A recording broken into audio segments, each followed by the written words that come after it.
গেল কিছুদিন ধরে চলা রাজনৈতিক উত্তেজনার আপাত অবসান হলো। 11 দলীয় জোট থেকে বের হয়ে গেল ইসলামী আন্দোলন। ইসলামপন্থীদের এক বাক্সের যে নীতি ইসলামী আন্দোলনের আমির মুফতি সৈয়দ রেজাউল করিম ঘোষণা করেছিল, এর সমাপ্তি টানল তার দলই। শেষ পর্যন্ত ইসলামী আন্দোলনের জন্য অপেক্ষা করছিল জামায়াত। 47টি আসন দলটির জন্য খালিও রাখা হয়েছিল, কিন্তু কিছুতেই কাজ হয়নি।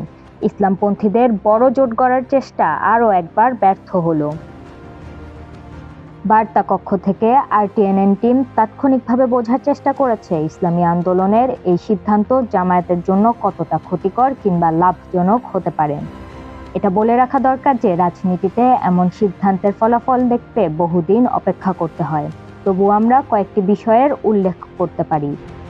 1, এটা জামায়াত ও ইসলামী আন্দোলনের নেতৃত্বের এক ধরনের ব্যর্থতা, তারা সমঝোতা করতে সক্ষম হননি। 2, জামায়াতের নির্বাচনী জয়ে কিংবা হারে এই সিদ্ধান্তের প্রভাব থাকবে, কারণ বেশ কিছু আসনে ইসলামী আন্দোলনের উল্লেখযোগ্য ভোট রয়েছে। তবে ইসলামী আন্দোলন এককভাবে নির্বাচন করলে কতটি আসনে জয়ী হয় সেটাও হবে দেখার বিষয়। 3, 179টি আসনে প্রার্থী দেওয়ার খবরে জামায়াতের তৃণমূল পর্যায়ে অস্বস্তি তৈরি হয়। অনেক কর্মী সমর্থক এর সমালোচনা করেন। এখন জামায়াত আরও বেশি আসনে প্রার্থী দিতে পারবে। 4, ইসলামী আন্দোলন থেকে বের হয়ে গেলেও NCP, AB পার্টির মতো দলগুলোর জোট রয়েছে। এটা জামায়াত জোটকে অপেক্ষাকৃত মডারেট ইসলামী শক্তি হিসেবে উপস্থাপন করবে। 5, ইসলামী আন্দোলনকে জোটে রাখার চেষ্টায় জামায়াত যে উদারতা দেখিয়েছে তাও স্পষ্ট। 6, ইসলামী আন্দোলন না থাকলেও জোটে কয়েকটি ইসলামী দল রয়েছে, এটা ইসলামপন্থীদের ভোটে টানতে সহায়ক হবে। শেষ কথা, রাজনীতিতে শেষ কথা বলা প্রায় অসম্ভব।